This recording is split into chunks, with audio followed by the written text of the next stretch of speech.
বর্ষাকাল, তাই চারদিকে পানি, বন্যার পানির কারণে চারদিক প্লাবিত হয়েছে। এই প্লাবিত পানির ভিতরে আপনারা নতুন করে চারা তৈরি অথবা বেড তৈরি করা সম্ভব হচ্ছে না। তারা এই পদ্ধতি অবলম্বন করতে পারেন। আপনারা বিভিন্ন টব, ক্যারেট অথবা আপনার ছাদ বাগানের বিভিন্ন রকমের ছোটো ছোটো ক্যারেটের ভিতরে বীজ লাগিয়ে সেখান থেকে চারা উৎপাদন করে নিতে পারেন এবং এই চারা উৎপাদিত চারা আপনি পরবর্তীতে পানি শুকিয়ে গেলে সেখানে বেড তৈরি করে সেখানে ধীরে ধীরে এই চারাগুলো রোপণ করে দ্রুত সবজি উৎপাদনের দিকে যেতে পারেন। আমরা কৃষি এরিয়ার মাধ্যমে আপনাদেরকে দেখানোর চেষ্টা করতেছি, কারণ এই পদ্ধতি অবলম্বন করলে আপনি দ্রুত কাঙ্ক্ষিত ফসলের দিকে যেতে পারবেন এবং এই কাঙ্ক্ষিত ফসল উৎপাদন ছাড়া আমাদের খাদ্য এবং পুষ্টির চাহিদা পূরণ করা কোনোভাবে সম্ভব না। তাই খাদ্য এবং পুষ্টির চাহিদা পূরণ করতে হলে আমাদেরকে বিকল্প ব্যবস্থা নিতে হবে। সেই বিকল্প ব্যবস্থার একটি অংশ হলো এইটি আগাম চারা তৈরি করা।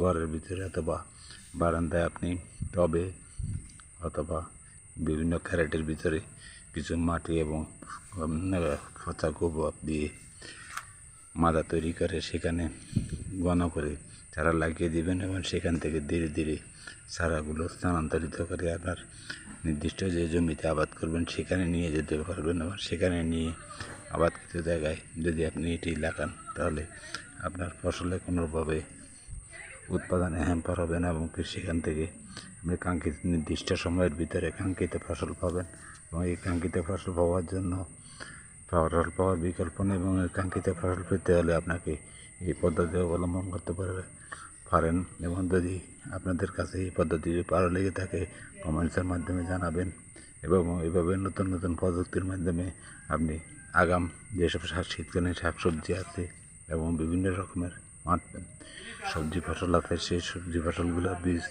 থেকে চারা উৎপাদন করে নিতে পারেন। চারা প্যাকেটেও আপনি চারা উৎপাদন করতে পারেন। এই পদ্ধতি অবলম্বন করে যদি চারা উৎপাদন করেন তাহলে আপনি নির্দিষ্ট সময়ে নির্দিষ্ট দূরত্বে আপনি সেই কাঙ্ক্ষিত চারা প্রতিস্থাপন করে কাঙ্ক্ষিত ফলনের দিকে যেতে পারবেন এবং এই ফলনের বিকল্প নিয়ে খাদ্য এবং পুষ্টির চাহিদা পূরণের জন্য আমাদেরকে এই পদ্ধতি অবলম্বন করতে হবে এবং এই পদ্ধতি অবলম্বন করে আপনি সফলতার মুখ দেখার সম্ভাবনা প্রায় 100%। তাই এখনই দ্রুত আপনি যে জমিতে যে ফসল করেন সেই ফসলের বীজ এখনই বপন করে ফেলুন বিভিন্ন ক্যারেট এবং টব এবং বিভিন্ন রকমের জায়গায়।